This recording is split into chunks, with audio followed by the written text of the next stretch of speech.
काल्हे के राती अनहरिया के माथी जीजा घरवा लई रे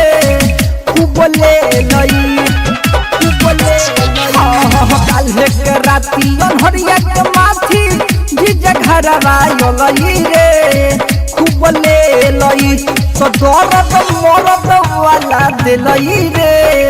बोले लई तो दर्द मरद वाला दिलई रे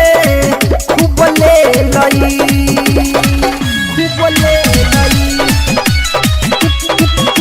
बोले लई डीजे विकास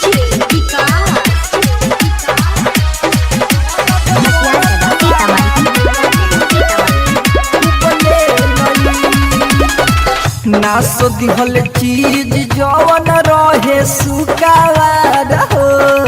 पियावा के धन सब पहले उ बेकार हो नास दिहल चीज जवन रहे सुकावार हो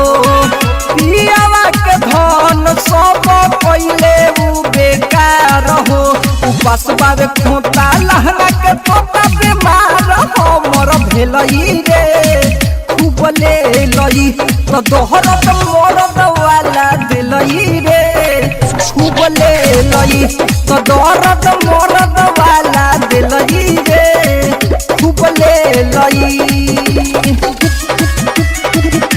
बोले लई